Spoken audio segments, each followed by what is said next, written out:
j'espère que ça va bien. C'est Eve, bienvenue sur ma chaîne. Aujourd'hui, on fait une petite jazzette très chill pour passer du temps ensemble. Je vais répondre à vos questions, différentes questions que j'ai reçues sur Instagram et sur YouTube aussi. J'en ai noté quelques-unes qui n'étaient pas nécessairement dans un contexte de Q&A, mais que j'ai noté pour répondre dans un Q&A. Et c'est ça, je me suis assise en cette journée grise avec un petit éclairage sur le site, je vous jure, et c'est pas beau dehors. C'est déprimant. Les premières semaines de janvier sont autant inspirantes que déprimantes, je trouve. Mais j'essaie de me mettre du côté de l'inspiration. Si vous venez de vous joindre à moi, je vous invite à vous abonner à ma chaîne. Vous pouvez aussi me rejoindre sur TikTok et sur Instagram. J'ai mon ordinateur à côté de moi avec les questions. Et on commence avec la première qui est un peu dans le ton de la journée. Et c'est « Qu'est-ce qui te rend anxieuse présentement? » Ben, je vous avoue, j'ai fait un petit peu d'anxiété en début d'année.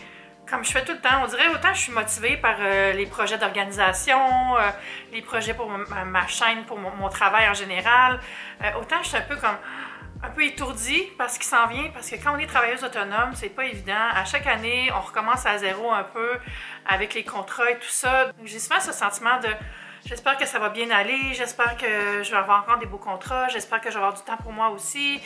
Donc c'est toujours cette espèce de feeling de est-ce que je suis bonne, est-ce que ça va encore être une belle année, parce que honnêtement j'ai eu une belle année l'année passée, mais tu sais il y a d'autres années où ça a été moins beau, donc j'espère que c'est encore de la croissance que je vais vivre, puis ça me cause un peu de pression, j'ai l'impression que je me mets sur moi-même, donc ça c'est un peu l'anxiété que je vis présentement, puis pour la gérer, ben j'essaie de mieux m'organiser, me parler positivement, puis croire en moi. Une autre question que je trouvais drôle, c'est quel est l'état actuel de tes multiples inbox? En termes de boîte, quand on a beaucoup de médias sociaux, c'est sûr que ça peut venir vite trop de volume de demandes de courriel, que ce soit pertinent ou non. J'ai ma boîte courriel normale, j'ai ma boîte courriel personnelle, j'ai aussi des messages sur Instagram. Là, il y a TikTok qui a décidé de donner le droit à tout le monde de nous écrire par messagerie sur TikTok, puis ça, je l'ai désactivé tout de suite parce que non, je voulais pas ajouter d'autres bruits. Puis j'ai désactivé il y a quelques années la boîte de courriel, la boîte de messages sur Facebook parce que ça aussi c'est une source constante de demandes qui peuvent passer par autre chose, par d'autres chemins. Puis souvent c'était pas des choses que je souhaitais entretenir aussi, c'était pas des messages qui étaient le fun ou tu sais en tout cas. Donc je m'étais dit je vais fermer ça, ça va faire moins de bruit. Et il n'y a pas de message sur YouTube, donc ça c'est bien. Il n'y a rien qui rentre par là. Sinon c'est Messenger. Messenger, j'ouvre seulement les messages de mes amis. J'ouvre aucun message qui viennent de personnes que je connais pas. Je ne veux pas ouvrir cette porte-là parce que quand tu réponds à quelqu'un une fois, ils peuvent te réécrire tout le temps. J'ai eu des mauvaises expériences dans le passé, donc ça aussi c'est privé. Mon Facebook est privé, j'ajoute aucune personne que je connais pas sur mon Facebook. Mais pour répondre à la question, mon inbox est très bien géré. Je suis le genre qui veut le tenir à jour. Quand je vois des gens qui ont des milliers de messages pour répondre, je comprends juste pas. C'est comme, pourquoi à chaque soir, pas juste delete, c'est pas pertinent. Des messages pas ouverts, on dirait que ça se peut pas dans ma tête. Là. Tu ouvres ça un courriel, là. Genre, il y a vraiment quelque chose qui se passe que je comprends pas, c'est pas ouvrir un courriel. Moi, mentalement, je pourrais pas.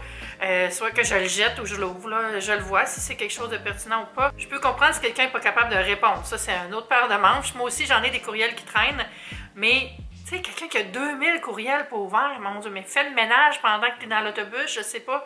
Je comprends pas ça. Can't relate. Donc, je vais vous dire présentement combien j'ai de courriels dans ma boîte. OK. Il y en a un qui vient de rentrer. Communiqué de la semaine de la poutine. Voilà, ça, je l'ai reçu, je le lirai pas, je le jette. J'ai un communiqué de Ikea que j'attends parce que j'ai demandé des images pour faire un article. J'ai un communiqué de presse encore d'une autre marque de meubles. J'ai la confirmation de mon épicerie en ligne que je laisse là jusqu'à temps que je l'ai reçu. Il y a un message d'une cliente qui me confirme que le concept pour le projet est approuvé. J'ai un message de mon père qui me demande qu'est-ce que je veux pour ma fête, puis j'ai commencé à y répondre mais j'ai pas fini parce que je sais pas ce que je veux pour ma fête.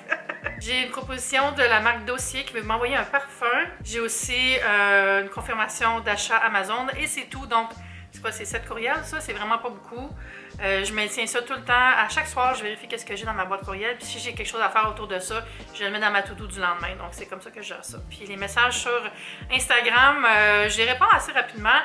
J'essaie de pas non plus faire de mon Instagram un Google. Tu sais, si quelqu'un me demande tout le temps des choses qu'ils peuvent trouver facilement, puis c'est arrivé dans le passé, je leur dis, si tu peux le trouver facilement, cherche-le, tu sais. Sur Instagram, présentement, j'ai 2 messages pas répondus de 2 personnes que je connais pas. Donc, je vais regarder ça tantôt, ça de les abonner.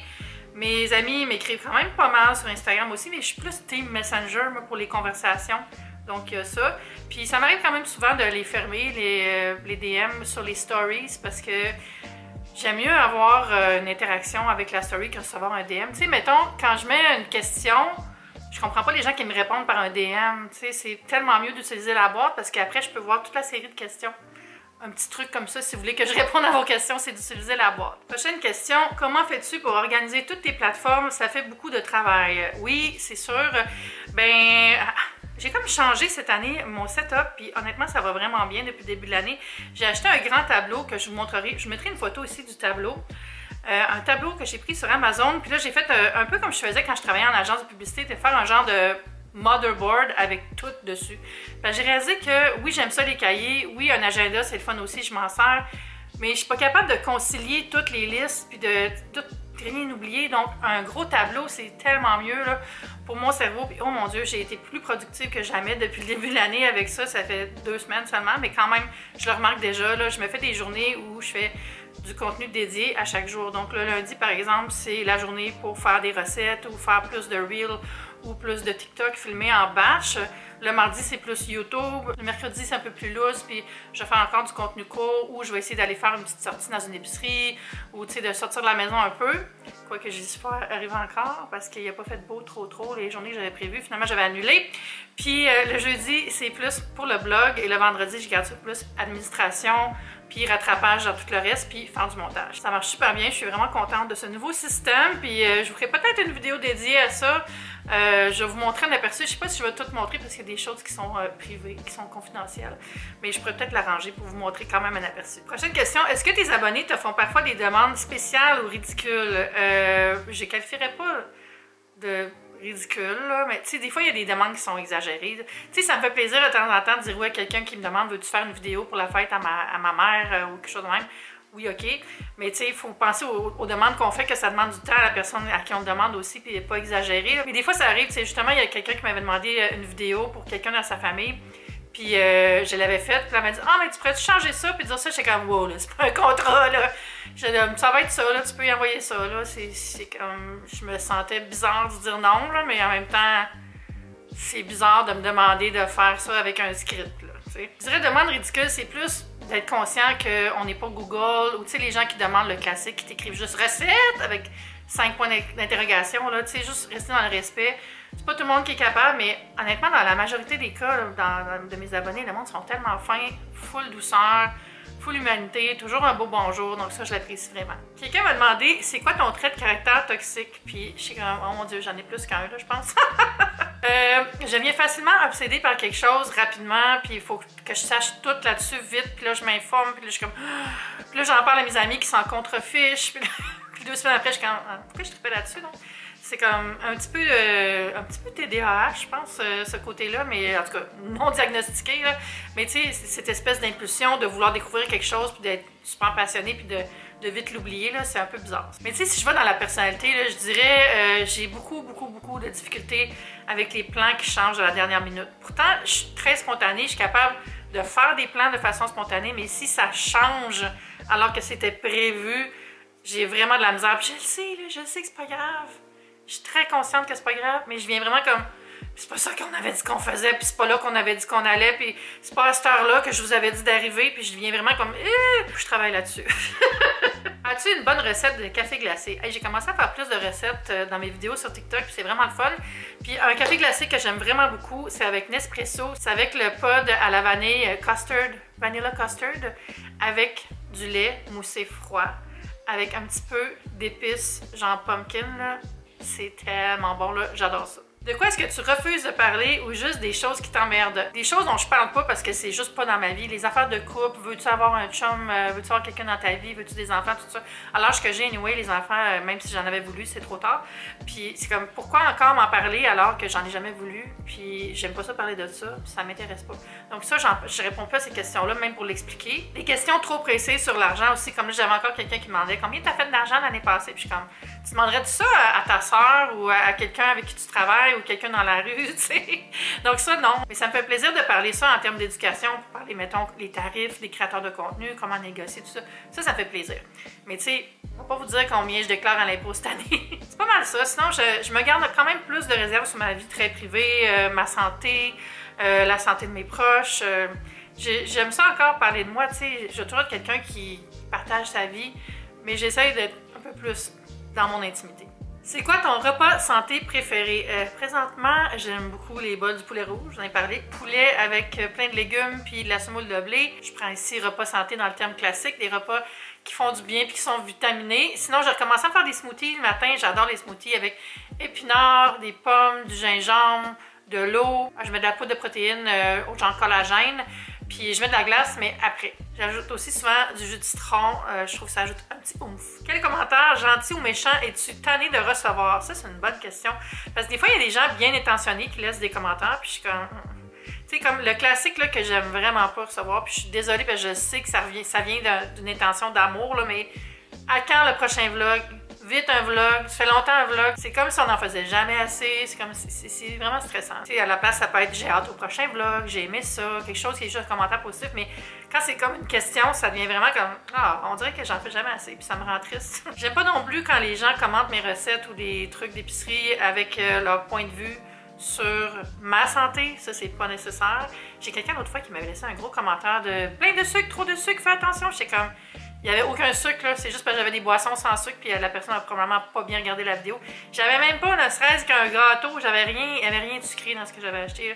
Fait que des fois, je pense que les gens projettent juste ce qui se passe dans leur vie, là, puis c'est un petit peu lourd, honnêtement. Les commentaires sur l'accent aussi, je vous jure, il n'y a personne qui aime ça recevoir un commentaire sur son accent, même si c'est positif, parce que il y a comme un côté, tu sais, se faire dire « Ah, c'est vraiment mignon l'accent québécois », ça fait vraiment un peu comme « Ah, les tout petits », tu sais, on se sent un petit peu comme « Ah, les petits Québécois », fait qu'on aime, je connais personne qui aime ça, se faire dire ça, honnêtement. C'est sûr que c'est mieux que faire rire de nous autres ou se faire dire qu'on parle pas bien, là, mais l'inverse, il y a quand même un petit côté comme qu'on n'aime pas.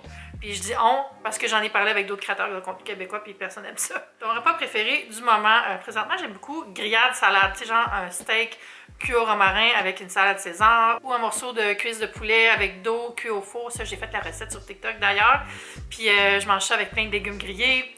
Ou j'aime beaucoup me faire sinon juste des galettes de steak haché avec du brocoli, des patates. Je suis vraiment en mode comme des repas maison là, basic, là, pas compliqués. Sinon, j'aime beaucoup des crevettes à l'ail sautées avec plein de légumes encore une fois, un petit peu de riz, c'est super bon. C'est quoi tes projets pour la retraite, le futur? J'ai parlé récemment dans mes vidéos d'objectifs que je voulais économiser davantage pour ma retraite, donc la question tombe bien. Puis j'ai commencé à y penser plus, puis savez-vous quoi? On dirait que j'ai le goût d'économiser pour aller sur le bord de l'eau dans mes derniers jours. Genre, je sais pas où, mais j'aime tellement être au bord de l'eau, puis je trouve ça triste de ne pas vivre au bord de l'eau à chaque jour que la vie m'apporte, parce que j'aime tellement ça. Fait que je me suis dit, y a-t-il quelque part une communauté que je pourrais aller qui serait sur le bord de l'océan ou sur le bord d'un lac? Donc, je vais explorer ça. Puis, tu sais, selon où je suis dans ma vie aussi, tu sais, à quel âge, tout ça, essayer d'estimer. Mais j'aimerais ça planifier une retraite au bord de l'eau. Si on va dans des projets futurs plus rapprochés, je n'ai pas tellement présentement. Je suis beaucoup dans le day-to-day, je suis beaucoup dans l'année à venir. C'est sûr que je parle constamment du fait que j'aimerais ça avoir une maison. Mais là, comme je l'ai parlé aussi, je suis un peu en mode stand-by à cause des taux d'intérêt et tout ça. Mais c'est ça, mes projets sont très domestiques. Voilà la fin de mon questionnaire. Si vous avez d'autres questions, n'hésitez pas à laisser un commentaire puis laisser un petit thumbs up, ça m'aide beaucoup. Si vous n'êtes pas abonné, je vous invite à le faire. Vous pouvez aussi mettre la petite cloche, les petites notifications, comme ça vous allez savoir quand est-ce qu'il y a une prochaine vidéo qui sort. Puis comme d'habitude, je vous invite à me rejoindre sur les médias sociaux, sur TikTok et sur Instagram. On se dit à bientôt. Bye!